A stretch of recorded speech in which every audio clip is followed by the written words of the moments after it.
Hey, what's up, guys? So today we're talking about the Tri-Valley Classic Criterium in Pleasanton. Field started with about 15 riders. This is an open course. It's a four-corner crit, and it's an hour long. It's a fast one. Today was really windy. The wind was the serious factor today.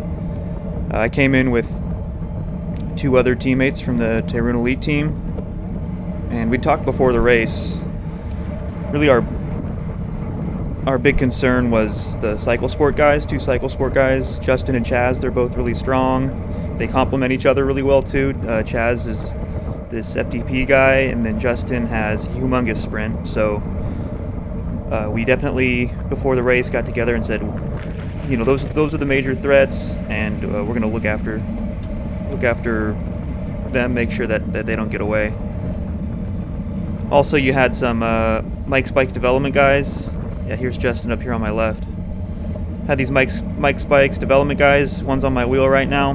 Had two or three of them. Some other fast individual guys. But those are the three main teams. Tyroon Elite, which is the team I'm on. Cyclesport Specialized. Guy coming up on my right here.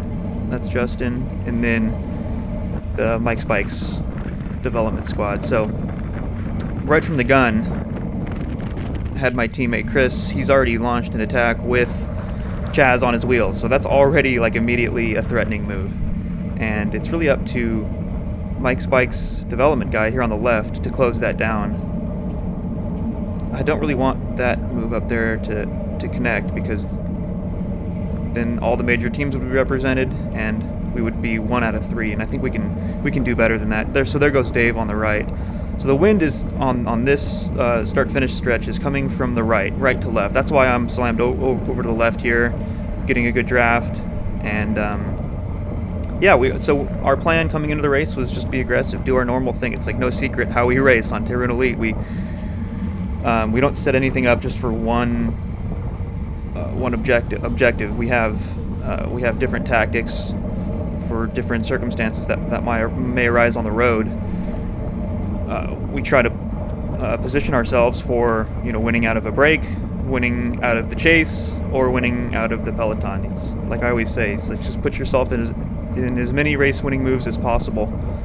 So that was our plan, and to execute that, we were just going to be aggressive. So I have Chris up the road, and I have Dave still chasing, or did he come back? I'm not sure. But I have at least one teammate up the road, so I don't have any obligation to make pace here. I'm just gonna sit in the wheel, have a nice draft, and allow these guys to chase. Don't really know. There goes Justin. That's pretty threatening. I don't know why Cyclesport was setting pace there a minute ago, but it did set up this attack. I'm gonna chase down Justin, do a bunch of watts, because I don't want to give anybody a free draft, but I do want to make sure that Justin doesn't get up there. Then it'd be a 2-on-1 situation. Justin's teammate Chaz is up there with my teammate Chris, and we don't want that.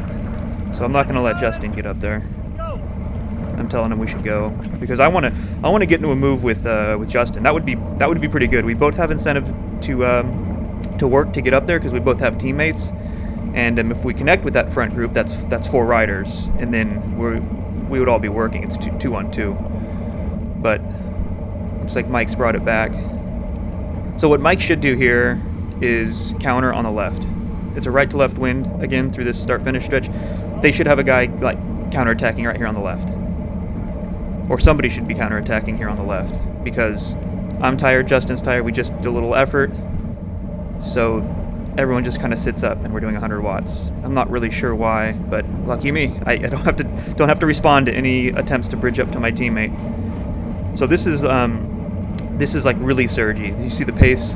Now there's an attack, which was way too late. So it's really surgy. We're going really slow, then we're going really fast for a second, then we're going really slow again, then we're going really fast, and it's like the worst. It's the most inefficient way to chase, is doing this surging stuff. So meanwhile, up the road, again, my teammate Chris, and then the Cyclesport FTP guy, Chaz, they are just motoring away, being as efficient as possible, and already we're 4 minutes, almost 5 minutes into the race, and they have something like 30 seconds already at this point. So I'm thinking right now, those two riders in this wind, those two riders, if they work together and we keep riding like we don't know what we're doing here in the field, then that race up there, that could be it. And that's cool because I have a teammate up there, but at the same time, we like our chances better when we have, more representation in the breakaway. So I'm looking for any chance to get across, and I'm going to make sure that it's with somebody I know is going to work. Here I go on the left because I am not going to give anybody a draft. Right to left wind. I'm not going to give anybody a draft because I have a teammate up there. I have no reason to be riding in the wind. But I am going so slow, I'm still kind of at the front. And there goes Justin again on the right. You can see him. But Dave's there to bring him back, and he's got a Mike Spikes guy in tow. Mike Spikes like already kind of missed the boat, and they're already on the back foot. This is the worst thing. If you're a crit racer, road racer for that matter, like chasing is the worst. You have to do it if you miss the break, and Mike Spikes is not doing it in a really efficient way. They should either commit to like a big attack and then just put their head down, because they have to get across. They have to be represented up the road, or they have to just get to the front and chase it back in an efficient way. Get all of them at the front. I think there were 3 of them or something. Get all of them at the front and start rotating. But like, coordinated chase efforts don't happen as much as they should in the amateur P12 field. So you see, here we go again, coasting, so inefficient. So there are all these attacks, right? Like I said before, it's surging. There are all these attacks, but they weren't big enough to really establish a gap. Like these attacks are meaningless if you don't. See, there goes another one. They're meaningless if they don't get a gap. If you don't get a gap, then everyone just chases back on. You really have to commit to these breakaways and establish a gap. You can't just go really hard for 5 seconds and then sit up and wonder why you're not going across this 35-second gap.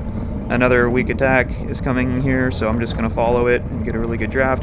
They're on the right-hand side of the road. I have no idea why. They should be as far to the left as possible to prevent me from just pretty much coasting up the road here.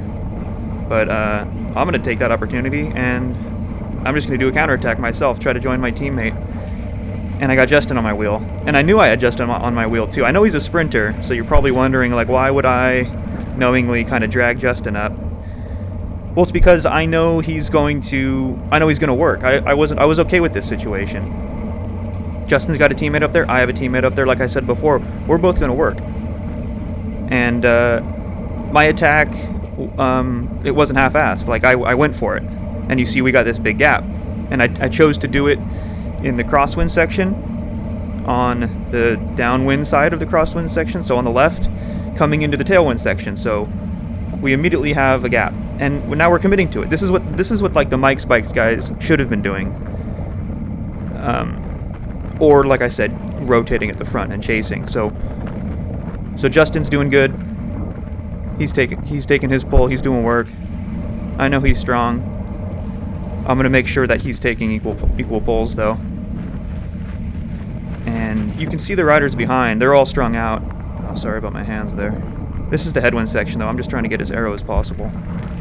But I look back actually right here and I see Dave, my teammates, come across. So I slow down just a little bit just to make sure he doesn't have to work to close those last few bike lengths. And now, booyah, got a teammate.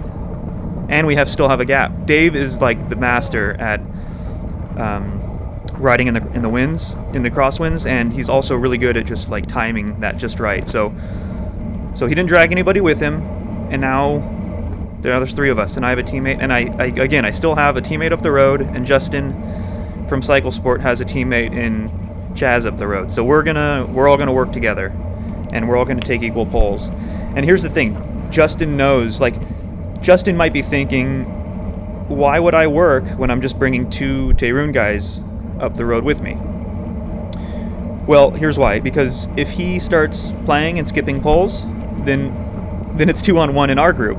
So like Dave would just attack, or I would just attack, and he's probably thinking, if I keep working with these guys, then we're all going to play nice and we're going to get across that gap, and then maybe later we can play games.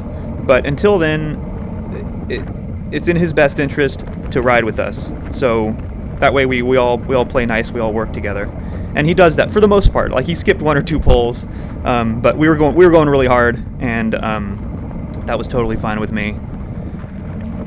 So yeah, he's taking a big pull here. So I'm happy, and we're going fast now. We're basically committed to this chase now.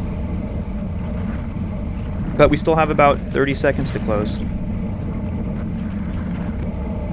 Alright, so I fast forwarded here a little bit. You see we're almost 25 minutes into the race. We've caught those 2 guys up the road. So now this breakaway group is composed of 3 Tayroon guys, myself included, Dave, Chris, and then, funny enough, the 2 Cyclesport guys that we had specifically called out as being the other strong guys in our pre-race meeting.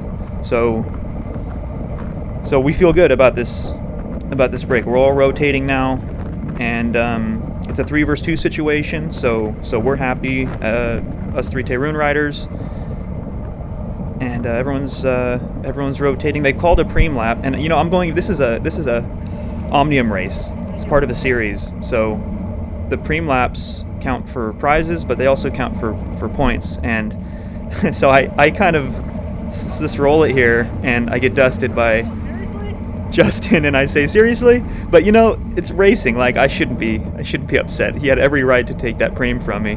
But this is what started about 2 laps worth of cat and mouse. So it's funny how quickly order can turn into chaos, and now it's like there's separation, and we're not rotating anymore. It's amazing. So actually, I was yelling at Chris there in front of me. I'm telling Chris, just come back. Like, let him burn himself up, I say. So I just want Justin to stay out there, and hopefully he rides hard up the road, because again, there's 3 of us in this breakaway. If he wants to go up the road and push through a bunch of wind by himself, like that is A-okay with me. He's the big threat for me in the whole field, not just our breakaway group, but like the whole, out of everyone who started, he was the guy I thought, well, if it comes down to a sprint, he's the guy I'm most worried about. So if he wants to go up there and ride hard and hurt himself in the wind without a draft, then like that's fine with me, because we will just set tempo here behind, and we'll eventually chase him back. And of course Chaz is smart, so he's not going to be taking pulls to bring his teammate back. But even this might be a little bit too fast by Dave. I just wanted Justin to be tired up there. Every minute he spends pushing through the wind, that is a little bit less of a sprint he has at the end of the race. So that was cool with me. And then there goes Chaz. So the games have officially begun, and we're only 27 minutes 30 seconds into this 1-hour crit. And this is kind of ridiculous because we have no reason to be doing this. We were all rotating, but hey, it's racing. And Chaz liked his chances better, like solo. Or maybe he just wanted to split it up and drop me or something. But this is not good for the breakaway. That's for sure. We already had probably a minute gap at this point, but still, it's like, if Mike's bike started chasing behind, we still could get brought back. And now I'm seeing this separation. Dave's not doing anything because we have 2 out of 3 up the road. So at least Justin's having to close this down too, which is nice.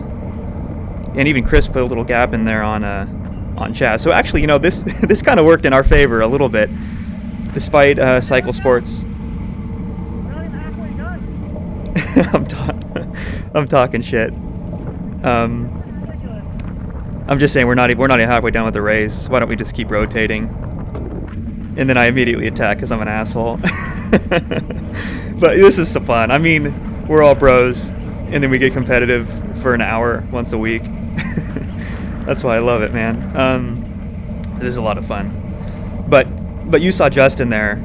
He is, God, he's got this huge sprint. And he's a smaller guy, so he has no problem closing down gaps. And he didn't even let me get, like, one bike length gap. If you rewind that, if you watch, like, he was just on me immediately. So I shut it down. And I'm just gonna try to make sure he doesn't get a draft. I'm gonna go over here in the gutter a little bit.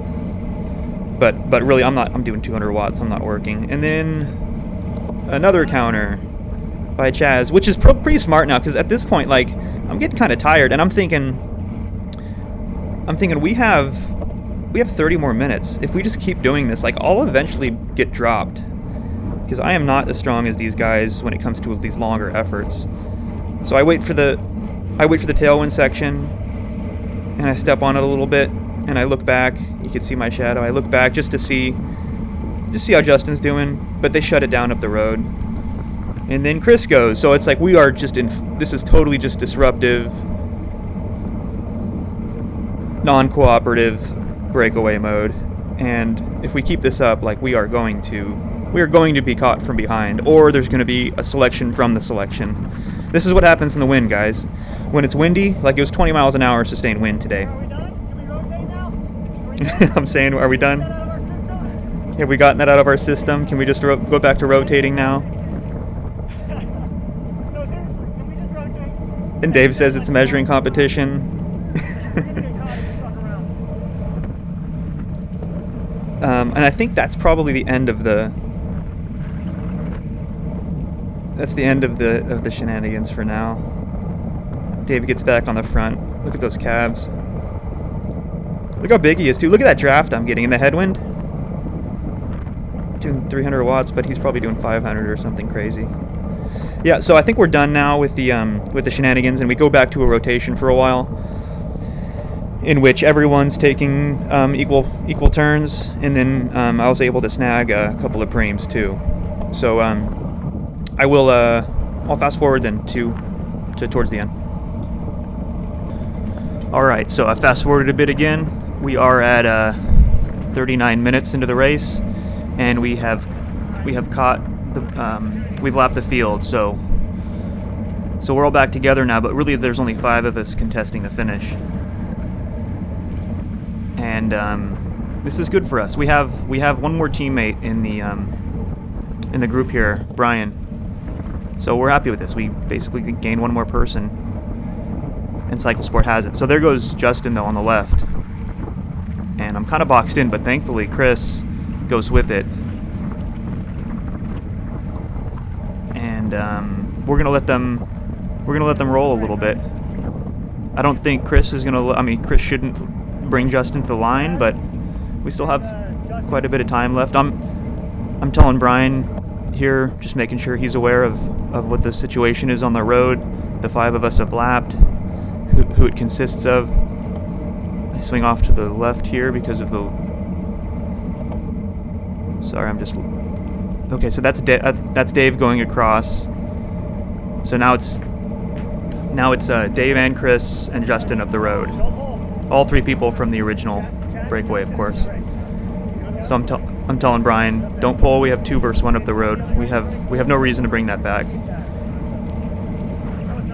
And they might even work together up the road. So this is looking pretty good for us. And I'll sit back here and save some energy and let those guys ride up there. And they should be making sure that Justin's doing work, even though it's 2 versus 1. They should be making sure that Justin does work. If not, they should be attacking out of that group. And I know that Chaz isn't going to let this go. So I'm resting up, and I'm just waiting for something else to come from the Cyclesport guys. And I take that back. They gained a guy too. They had a guy in the field, so you can see him in my rear view. So Chaz was probably having the same conversation with his teammate, just making sure they know what's going on. Oh, and I'm trying to get across. And I told Brian not make sure he doesn't bring anybody up with. Make sure he doesn't allow anybody else to come up with me. So I come across to them. They've effectively shut it down at this point, though. So this was actually kind of a mistake. I regret this attack right here because, well, you'll see in a second. Cyclesport did a really good job Guy dragged Chaz up, and then Chaz just immediately counters. And this is like my worst nightmare because now I'm tired. That was a pretty hard dig, and I was hoping that Chaz. The main reason for the dig was just to make sure that Chaz was doing work and was gonna have to shut that down. Little did I know he was just gonna launch this massive counter, and good for him. I mean, that's what he should be doing. And of course now Justin goes up the road and Chris has to cover it. Chris just came back from an attack, so that's scary. Now we're outnumbered up the road. This is 2 versus 1 up the road. This is not good. And I was just too tired to jump on that. And I'm looking back for Dave at this point. I think I remember this part in the race. I'm looking back for Dave like, we need to do something. And we probably need to do it pretty soon. Chris up the road should not be working, right? Like, Chris should not be... Oh, turkey left. Chris should not be doing any work. Oh, good. So Dave goes across, makes it look easy. And... man, having fast and smart teammates is nice. This is okay. So this is like a huge mistake. Sorry, Cyclesport, but your teammate did this right here, and I was so happy that he was doing this. This is awesome for me.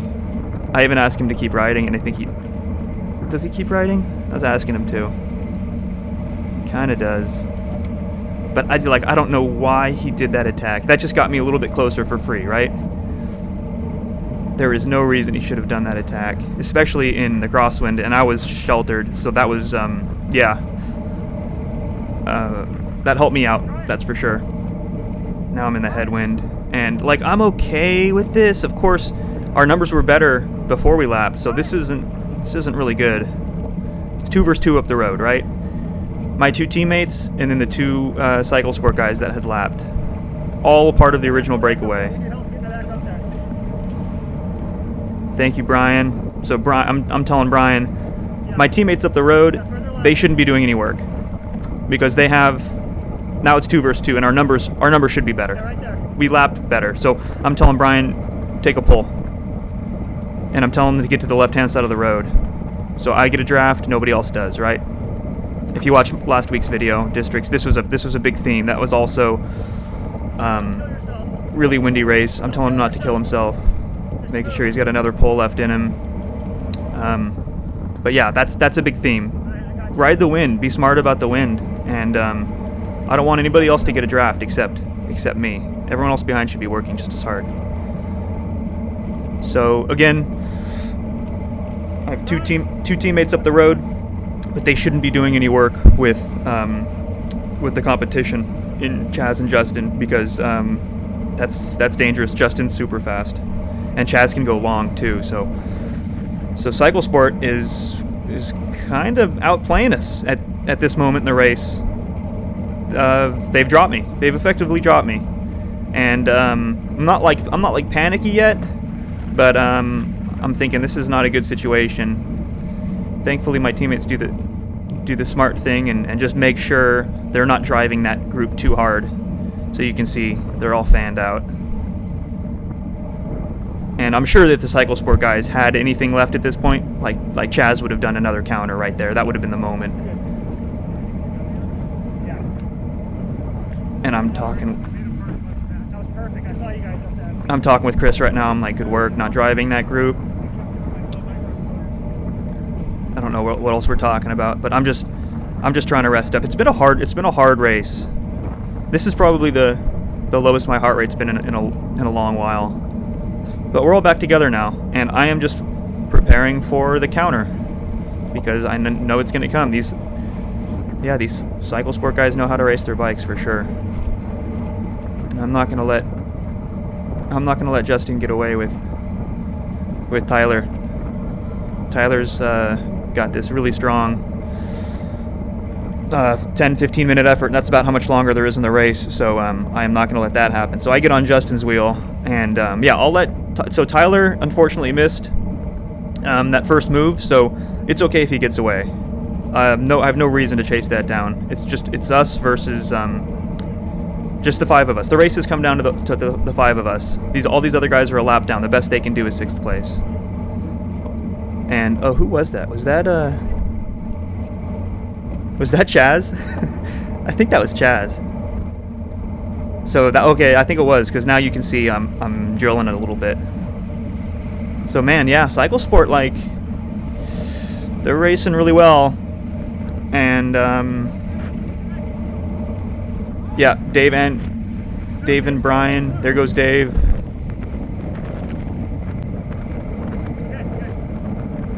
I jump on Dave's wheel. So we can't let Chaz get away with Tyler. That is like really dangerous move, especially if they're going to be working together. But Chaz is sticking it to us, and rightfully so. I mean, he knows his best bet is to go long, so he's playing his card, and I'm hurting because of it. Look at my heart rate now. I mean, my threshold isn't much higher than that. So my threshold's like 174, 175-ish. So I'm working hard, and I had a pretty high normalized power this race too. This was not an easy race. Again, I'm moving to the left here. There's no reason why I should be pulling anybody. And if an attack goes, then I'm on the correct side of the road. Like that attack goes right there, which is good. We're trying to respond now. We were kind of on the back foot there for a while, so now we're trying to get back into the driver's seat of the race here and make sure that we're calling the shots and we're the ones who are doing the attacking, not responding. Once you're in that position of responding to attacks and you're in that defensive posture, geez, that's no good. It's like, you know what they say, best defense is a good offense. So if you just stay on top of it, same applies for bike racing. So we just want to keep a minimum amount of speed here just to prevent the counterattacks from going, but I'm looking at those lap cards and they can't be turned over fast enough. Like I am hoping that it remains calm until the end, because I like my chances in a field sprint. Let's see if I let that go. Yeah. Brian closes it down. We probably should have let that go though. Just to make Cyclesport shut that down. We could have just that tiny little, you know, 2 bike length gap where Chris was up there. That didn't have any of the Cyclesport guys from the original breakaway. So Chaz or Justin or their teammate would have had to close that down. We probably just should have let that roll. It's all those little things that add up. Like, if we just would have let that roll and those 3 bike lengths would have turned into 10 bike lengths, would have turned into maybe 5 or 10 seconds, like, that all of a sudden is such a pain in the ass to close down in the late stages of a race, especially if you've been riding the breakaway the whole time. I'm telling Brian there's no reason he needs to. I didn't know if he was going for an attack or what, but we're getting down to it here now. This is like the closing laps. And Chris knows I'm on his wheel. Is that 3 to go? 2 to go? 2 or 3 to go. Sorry, I couldn't quite see that. 2 or 3 to go. I'm telling Chris here, be ready for the attack. It's coming. And I like this. We got Tyler the vegan cyclist at the front. He's keeping things fast, so it's strung out. It's really what I would be telling a teammate to do. If I had a teammate, if we had, you know, an additional teammate, that would be their role. Stay at the front and just keep it fast in the closing laps. So having somebody with that 10 or 15 minute power is so useful. I mean, in a ton of different situations, but in this case, it's like just keep things fast towards the end of the race. We have the numerical advantage, 3 versus 2 again in that group that lapped. So keep things fast. Just make sure we're not going to see some massive counterattack that we're going to have to chase down. All the while, I get to surf wheels and relax. So that's what I'm trying to do now. I'm resting up. You see my heart rate's come down quite a bit.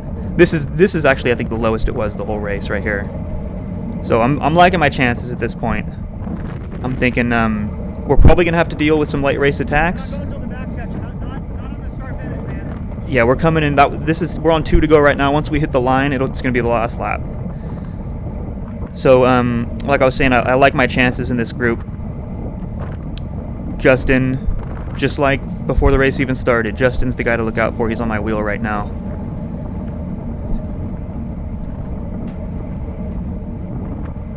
And how are we doing here? Taking the last couple of sips of water. I just keep checking to see who's behind me. See Chris is doing the same. So this is a good position right here. I'm liking this. Bell lap. Here we go. All right, I'm down in the drops now. Any attack could come. Yeah. Dave's gonna try to go for a long one, which is great. Unfortunately, Justin is immediately on him. Shut it down. I'm telling Dave, shut it down. He doesn't even have to hear me say that, though. He knows. Like, he's not going to tow Justin to the line. And then Chaz goes, and I know this is coming. I mean, I just knew they were going to be doing this. Chris, so smart, shutting that down. And now I'm thinking, Keep going. Justin just jumped on Dave's wheel, and now he's gonna have to close down this gap to me. So I'm yelling at Chris, just go. This is our race now. Save it. I'm telling him save it because we're half a lap to go. I'm saying this is the order we're coming into the finish. So just string it out. Just make sure we keep tempo. I didn't want him to like blow up into the headwind section in the headwind section, because this is the headwind section, because I don't want to have to face the headwind section with just on my wheel. That would be a bad situation. Go. So Chris is just stepping on it now. Go, Chris. In the headwind, going 30 miles an hour like a boss, and I have Justin on my wheel. I know that he's back there, but it's good. I got last corner here. I yell at Chris, I'm taking the inside, and I just go for it. It's 250 meters from here, and I am head down as hard as I can, elbows out. Oh, there's Justin on my left. I'm grunting. I'm using muscles I didn't even know that I had, and I just barely pull it off by probably a half a bike length. God, I'm stoked. I'm screaming. Good job, Justin.